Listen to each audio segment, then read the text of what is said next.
Welcome to Picks with the Professor, the show where a real statistics professor gives you sports betting tips. This is college basketball. Tuesday, February 6th.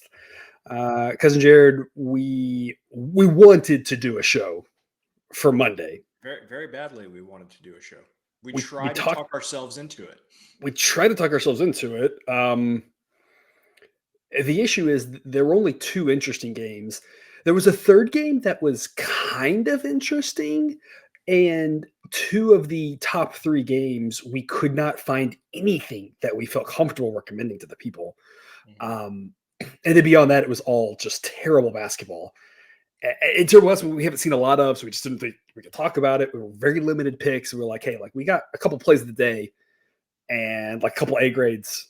And that's it. We very limited on Monday. That's just the way it goes. We're going to be really limited come Friday. I don't know what the heck we're going to do Friday. Friday, there are 3 college basketball games. I don't know what we're going to do. Literally nothing to work with. Yeah, literally. It's one of the weirdest college basketball days I can remember. We've seen a few days like this before, like around holidays. For the record, viewer, we are going to talk a little bit before we get to the pick. So if the timestamps are in the show description. So if you think we talk too much, I'm sorry. You don't have to tell me. The timestamps are in the show description. Just click that and scroll down. You can go right to the first game. But there were a lot of things I wanted to talk about here. First off, we wanted to do a show on Monday because I really want to talk about Kansas before they played. We are talking about them before they played. Unfortunately for you, viewer, you will watch this either as they're playing or after they've played. I am fascinated by this Kansas team. We have faded them most of the season, and we are up on Kansas if you've been following the model's advice. Obviously, we did not win on Saturday fading Kansas. They look better. I mentioned that previous game against Oklahoma State, they kicked the crap out of them. That's exactly what they need to be doing at home, is that sort of thing. They changed up the starting lineup a little bit, getting some different guys minutes and everything. So there's some reason for optimism. The model has jumped them. After that performance Saturday, that was such an impressive win from 20th to 9th, which is one of the – I don't think I've seen a jump that large that I've noticed this time of the season. I was about to say, after one game at this point in the season, yeah. Yeah, so the model's taking note. That said, I'm really fascinated because they shot 70% against Houston. That's not real, period. No. But Houston makes big bad shots, so even getting any reasonable number of shots like that, that's good. Also, it was at home, now playing at Kansas State. Not that Kansas State's the best team, but they kind of struggle on the road. Can they do it on the road? This Kansas team is fascinating to me because most every other team in college basketball, we kind of know what they are. Even the up and down teams, we kind of know what they are. Arizona feels like they can beat anybody on any given night, and it feels like they can lose a half a basketball or more to any team on any given night, right? They just you don't quite know what you're getting from them, but we know that. UConn looks great. Purdue looks great. We kind of know most teams, and Kansas is maybe they're putting it together. Mm-hmm. Maybe they are. I don't know. We'll find out. I know the model really is adjusted the tune after Saturday. So like I said, I really want to talk about that Kansas State game, but I had no idea how to play it. So it hasn't happened yet. Anything could happen in that game, and I wouldn't be surprised. Yeah, definitely.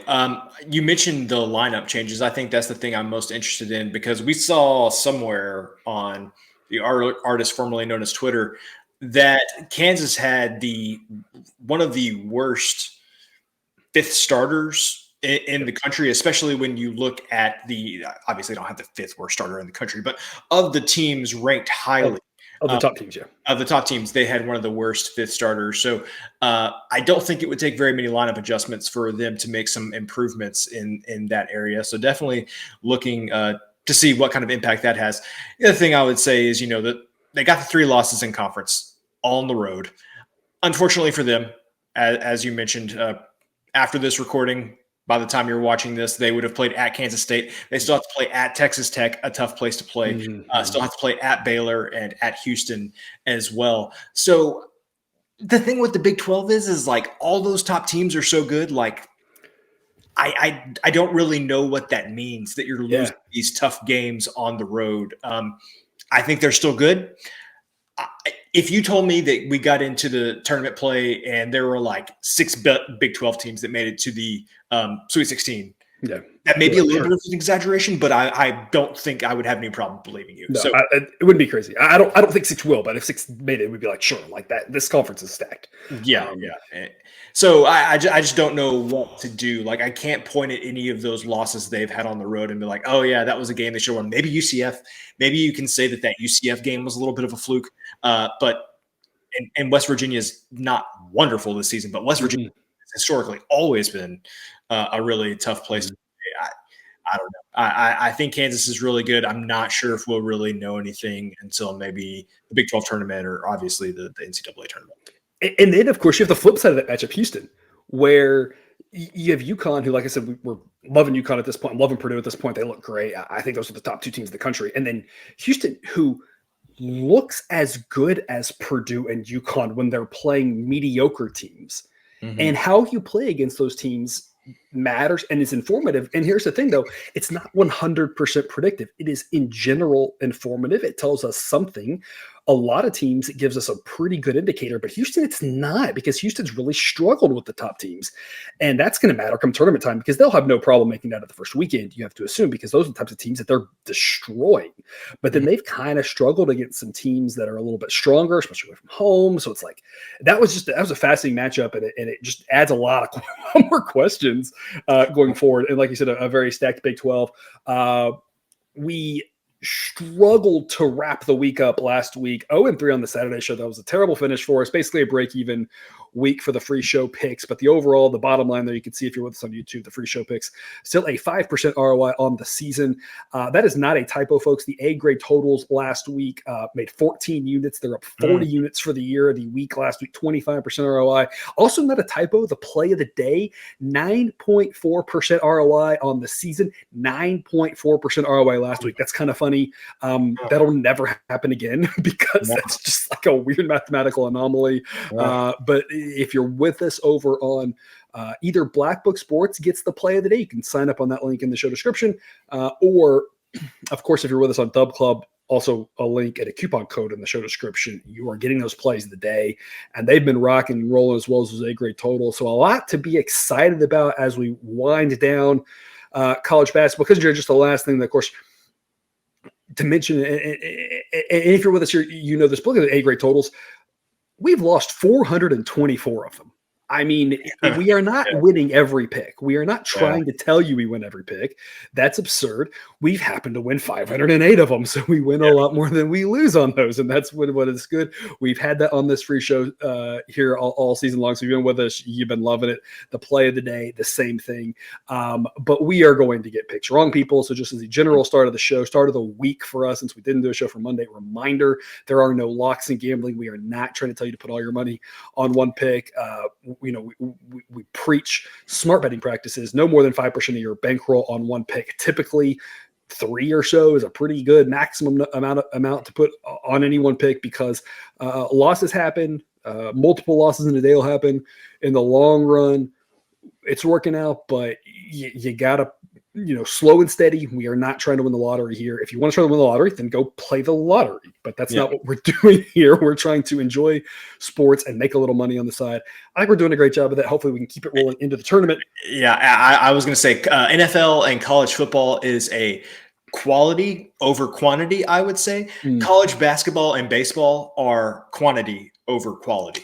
It's, you're going to do fine, but it's a long season. It's a grind. 3.1% ROI doesn't sound great, but when you look at how many games it's been, that's where you end up so many units. It's a quantity thing, not necessarily a quality thing. Yeah, absolutely. Yeah, 3.1% ROI, given that it's 39.6 units, almost 40 units. I mean, that's pretty incredible. Because it racks up, because there's just so many dang games. Because we have an absolutely loaded, like usual, Tuesday slate. It's a little shorter, like always, but there's just some quality games on the docket. We talked about the Big 12. We've got BYU at Oklahoma, a very solid Oklahoma team, but BYU's better on the road. That should be a fantastic contest. Iowa State at Texas, same thing. Iowa State's the better team, but on the road. The model has those tied for the top 2 games, and we are not talking about either one of those games. We're talking about Buffalo and Bowling Green. The worst game on the slate for Tuesday night. The worst game, according to Sideline, on the slate. We try to talk about the better games here that people are interested in watching because we talk about, definitely, we're here to make money on sports. Absolutely. But like, honestly, if we have to ask ourselves, part of the reason we're doing this is entertainment. And so we talk about like bigger games because we want to be watching the better games, because part of this, a small, a medium, whatever part, is enjoyment. The entertainment, we always, but hey, sometimes if you're just playing for free or breaking even, that's exciting. It's fun, right? You have the enjoyment, the thrill, right? Sometimes though, you just want to have a good pick. And that's what we think is happening here, because it's not a sexy matchup, but because we've done this under thing with Buffalo a few times. People are just not realizing that their pace is a little bit fast, but they just can't score. Yeah. And when they get blown out, the second halves have nothing in them. Again, there are no locks and gambling. That doesn't mean this will be a for sure under, but we've liked these Buffalo unders. The market's been a little bit off on these.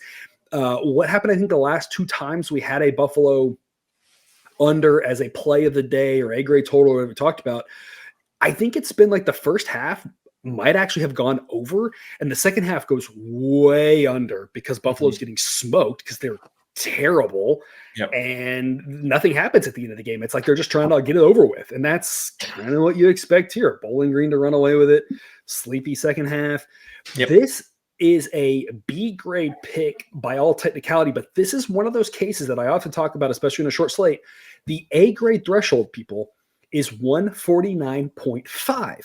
The difference between 149.5 and 149 is only the push or the win at 149. Given there's only so many games on a Tuesday, I would be okay recommending this as an A grade because you're not really giving up much if you push on 149. So call it a B plus grade, call it an A minus grade. It's really right on that threshold. Always line shop and try to get every bit of value you can. But if 149 is the best you can do, I think it's a great pick. Cousin Jared, tell us more. Yeah. I mean, what is there to say about the Buffalo offense? Really? Nothing. And I mean, literally nothing. Yeah, I mean, the defense is bad too, but especially the offense going up against this Bowling Green team, which definitely the strength of their team is their defense. When you mentioned a bit of a sleepy second half, I feel like that's exactly what we're going to be in for here. I just don't see Buffalo really being able to get anything done. And while it is certainly a mismatch for Bowling Green when they possess the ball, they're on offense because, man, that Buffalo defense is bad too. Again, I like the idea you had there of a sleepy second half. Bowling Green get out to a big lead and then kind of coast. Bowling Green, a faster paced team, but not excessively so. And so, they get up big enough. I think they'll be okay with turning down the pace a few notches and just get it out of Dodge with a W. So yeah, there's just to your point, there are just some teams that can't quite catch up to how inept they are. And Buffalo sitting at 2-13 and one of the worst teams in the country, I think is one of those that we just haven't quite caught up with how bad they are.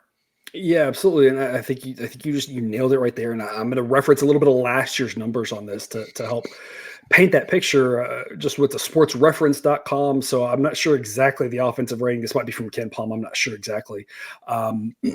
Last year's Buffalo Bulls, 188th on offensive efficiency, right around the middle of the pack. They play faster, and thus their points scored per game ranked 45th in the country. And that's, I think, what people are kind of going off of was, last year's offense was okay. They played fast. They gave up points. They played in high-scoring games. And Buffalo has always been a faster, high-scoring team these last several years. And then as the wheels have fallen off, their offense just goes nowhere. And so we're not playing every Buffalo under, of course, but they have gone under 5 or 6 times more times than over. So again, it's one of those, like you said at the start of the show, we're talking about quantity here. And this is one of those, we don't know what'll happen in one game, but in the long run, this sort of number giving us the win on every number in the 140s, except for 149, where we get the push on, is just too much value to pass up. There's too many ways we can win this game with a team like Buffalo struggling to score. Yeah, it's asking for a lot for a team like Buffalo to be involved in a game that gets into the 150s, in my opinion. Yeah, exactly. That's very well said. Moving on more to the more interesting games here, Nevada and Utah State. But before we get there, I do want to remind everybody that we are powered by BetUS, and we appreciate their sponsorship. Cousin Jared, in Nevada, Utah State, I'm excited for this one as a MAC game. obviously a Mountain West game because we like the Mountain West. We covered the worst game on Tuesday night. I feel like what I've heard, what I've seen on Twitter is people, when someone gets a sponsorship from a sports, people like, oh, they're going to tell you what games to cover. I don't think so, because there's a realistic chance that literally nobody has placed a bet on this Buffalo game at this point because it's such a garbage game. And so in case you're ever wondering, no, they do not care at all what we cover here. They just want us to talk about sports. And that's what we already have been doing for several years now. Nothing is changing, of course. If you've been with us for how many shows are we up to now? 600, 700 shows. I'm not even sure how many it is. It's too many to count. Yeah. So we again thank BetUS for their support. If you're looking for an extra sportsbook, check them out. 125% bonus. That does come with rollovers. Talk about that. Just want to make sure we're upfront. We've always been big about transparency. You will have to play through that money a few times. You cannot get that bonus, make one bet, cash it right back out. You do have to play through some of that money as part of the terms and conditions. So that does apply. But if you're playing a sport like college basketball and you're following our advice with long, slow, and steady, a lot of bets, you'll get there eventually. Take a few weeks to roll through it. But we typically talk about a lot of volume in a season like college basketball. So it's the right time to do it, in our opinion.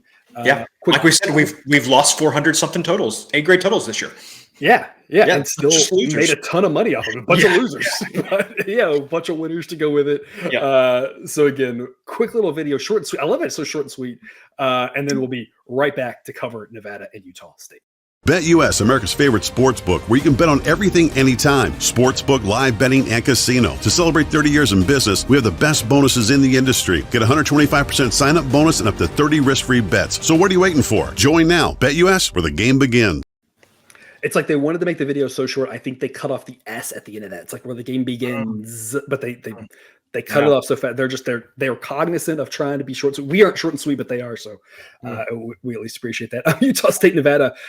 Love our Mountain West basketball. Unfortunately, this is the best Mountain West game. Unfortunately, for if you're a night out, it's not the 11 o'clock slot. The late Mountain West slots, there's a 10 o'clock and a 10:30 slot, and the quality is a little bit more questionable in this one. This one kind of gets lost in the shuffle. There's a lot of good games at 8:30 and 9, 8:30 and 9. So it might get a little bit lost in the shuffle, but this is a quality game. According to the model, the seventh best game of the night. Both these teams are pretty solid. We are going to play the under.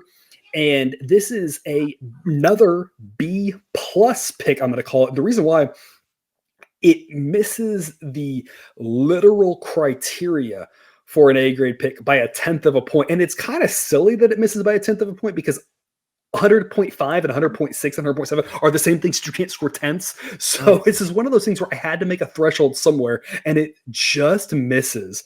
But this is a pretty strong undergrade here, under 150.5, B+ grade. Model thinks mid 140s. It's a pretty similar story to the first game in that the value comes in the number, and that we get a wins on all these numbers in the 140s that all seem reasonably likely.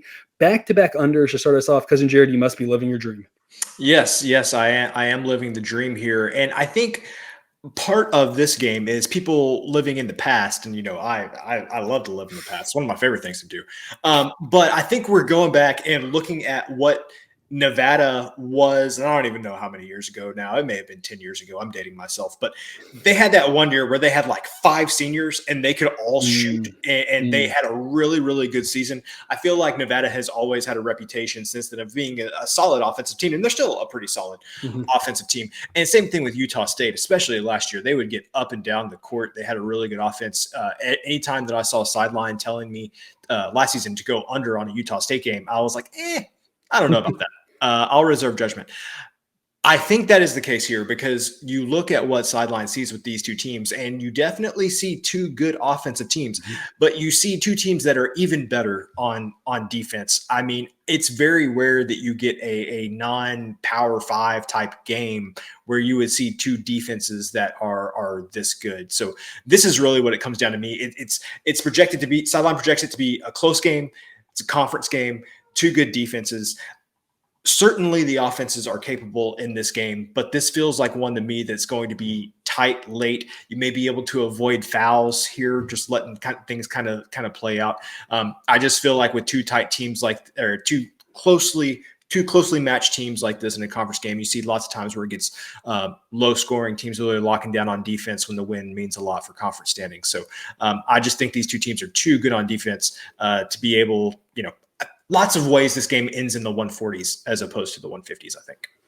If we call the Big East part of the Power Six, and again, Power Six is even stretching it a little bit because of the fact that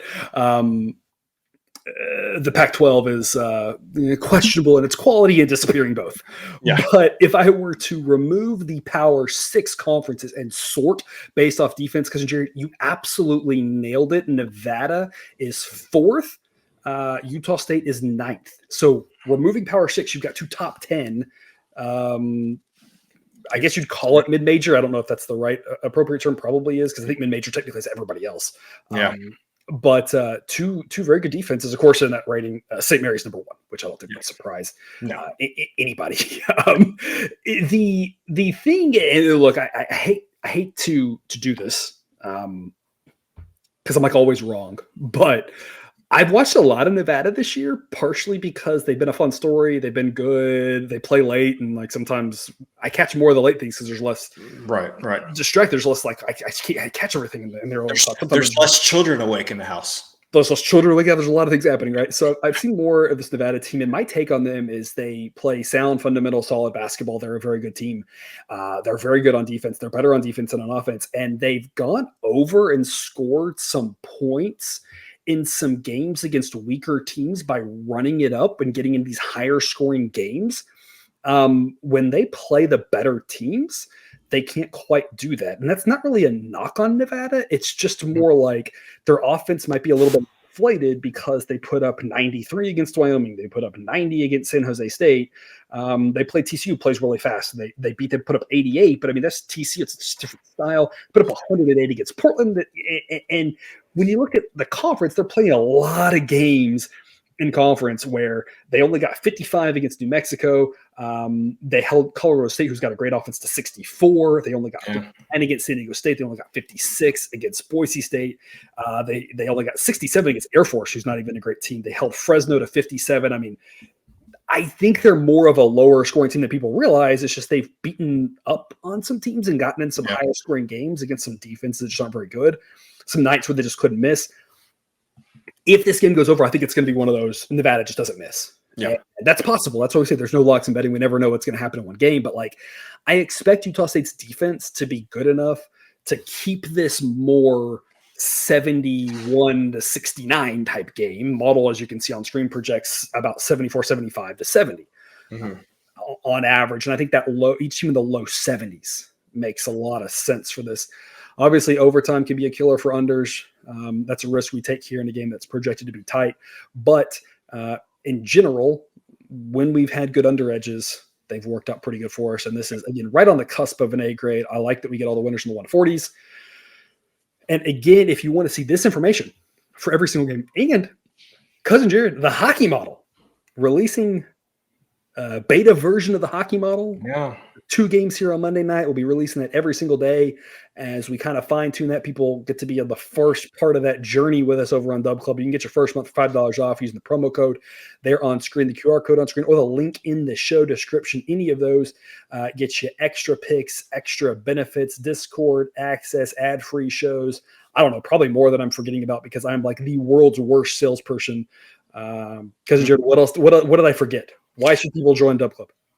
Well, you should definitely join for the hockey model. I'm very excited about that. A lot of GIFs, a lot of hilarity to happen. I will say with the hockey model, it's like we have to have one of those disclaimers at the end, like in the prescription drug commercials, where you just like put out that disclaimer at the end is like this could cause beta version of the hockey model. Yeah. So we're still learning, experimenting, all of that good stuff, but we're making the professor is so kindly making that information available to us kind of at the final stages of his process. So definitely excited to see how hockey model goes. I said this last time, I think, but as if playoff hockey needed any more drama, having sideline. Yeah. Now sideline telling me how I should be invested in that. Boy. could be a fun hockey playoffs. The way I tell people is like, if you know hockey, if you like hockey, use this as part of your tool. We're not quite blind trusting it yet, but yes, I'm making this available for everybody. This is the first time that the beta version really has been out there quite in the public. We've had some of these beta versions of these models a long time ago that you got to partake in, but that was a little bit more like under locked doors. And technically, this is a full circle moment because this was the first model. Like somehow, this was the first model 10 years ago. I think it was more than that. Yeah. It was a long time ago. Oh yeah, it was more than that. It was probably at least 12 years ago. Yeah. Full circle there. Back to our first love of hockey, where we think we can have some edges. So again, a lot of fun over there on Dub Club, and that will wrap us up with Texas Tech and Baylor. Because of Jared, we had the over on Baylor against Iowa State and on Saturday's make or pick, and I have no idea how that game did not go over. It was flying over. The live total was like 10 points higher than the actual total. Then all the weird technical fouls, and Iowa State shot approximately 600 free throws on the road, which was weird. Scott Drew gets ejected because he leaves the coaching box, but he doesn't leave it by much. And literally every coach does it every day. Scott Drew's like the happiest person in the world. How are you going to kick him out? Yeah. I don't know. And even more than baseball. Like the basketball coaches box, like what is that? What does it even mean? Yeah. I'm literally watching a college basketball game now, and the coach was like halfway across the scorer's table. I mean, or Shaka Smart, who's like on the court playing defense basically, and like that's fine. Yeah. Anyway. And then we still have the game going over, and then it just completely dies at the end with a bunch of missed shots, more missed free throws. I mean, just a bonkers game, and it's a reminder. I always say, I don't want to be a broken record here, but no locks in gambling. You just never know when something like that's going to happen. You're going to get good variants, you're going to get bad variants. We have a ton of both, and that's always in the long run it works out. Because in the long run that balances out. But man, because of Jared, we've talked about it this season. We've talked about it in previous seasons with baseball. It sometimes doesn't even balance out over a 2-week stretch. Over the season, probably will. Never know about any one game. Never know about any one day. I'm not deterred. That game really should have gone over. We're back at it here with another Baylor over against Texas Tech. Tech much better on offense than defense. Baylor much better on offense than defense. You can see on the screen there, Baylor's pace continues to plummet. The books are overreacting to that, in my opinion.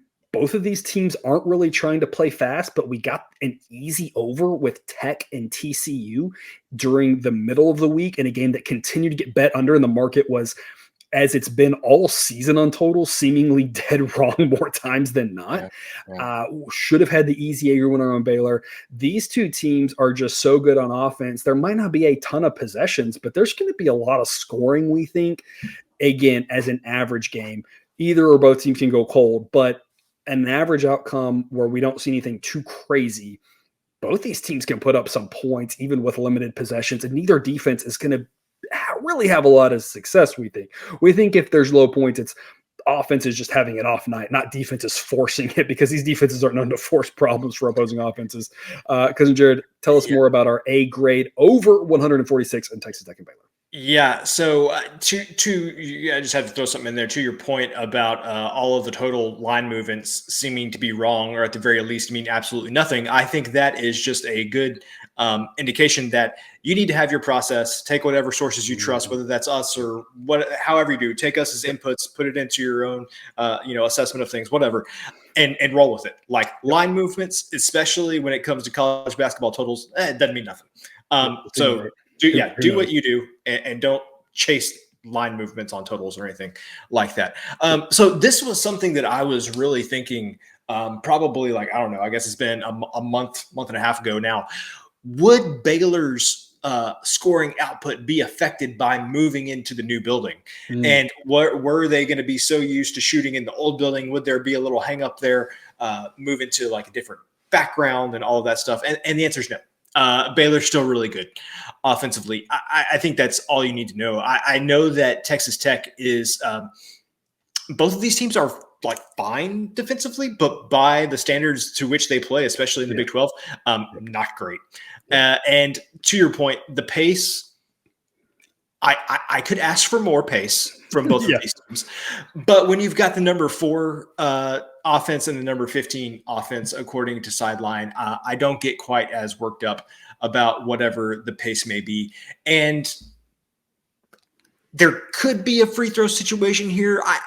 I think this is going to be a close game. Maybe free throws won't play as big of a deal, but this seems to be right there on the edge where you could get in a spot where either Texas Tech or Baylor, start fouling with 2.5 minutes left, and you get 20 free throws in the last 3 minutes of this game. Yeah, and we've seen it be rare that Tech has just got run from a game. Yeah, that's not been really, that just hasn't happened a lot to them. So you expect Baylor either to be up, 8 points or so, and like you said, late free throws get us a bunch of points at the end, or a tight contest, maybe overtime, that sort of thing. If Tech's ahead, late fouls that way, right? The only way it's a blowout really is if Baylor runs away. Possible, but it's not really like overly likely. I mean, 10-15% chance or whatever. Very reasonable risk. I think the thing about this is the pace is low, but the offenses, especially offensive relative to the defenses, more than make up for it. But this is priced as if it just makes up for it, as if it's completely even. And I'm like, Baylor's pace has slowed down, but as you mentioned, in the new building, the offense has done just fine from an efficiency standpoint, which is very different than pace. They've slowed their pace down, a little bit more measured here in conference, and we've been talking about with this Baylor team. But this just follows the same line of argument we've had all season with some of these games, where the top offenses are just better than even the top defense. In this game, we aren't even talking about the top defenses. We're talking about, for Power 5 standards, relatively mediocre defenses. So the model thinks more in the mid 150s. We get over mid 140s. A grade pick for us to wrap up the free show, but more picks coming if you hang with us after the music and have the link for the extended cut. You get that with us on Dub Club. You can sign up link in the show description, because Jared and I will continue to talk college basketball, the plays of the day, and an extra A grade for you. So some more good discussion. But before we get to that, musical interlude with some quick reminders and policies of this platform. Because Jared, do you have any parting words for the viewer? No. Yeah. I feel like I talked a lot. We wanted to do a Monday show. We didn't. So I talked too much here. So yeah, that's fine. We've got to get it out of our system. There's a reason that we decided to take our talents to YouTube originally, because we just like to talk about this stuff. So there you go. All right. Again, if you have the extended cut link, hang with us after the music. We will see you there.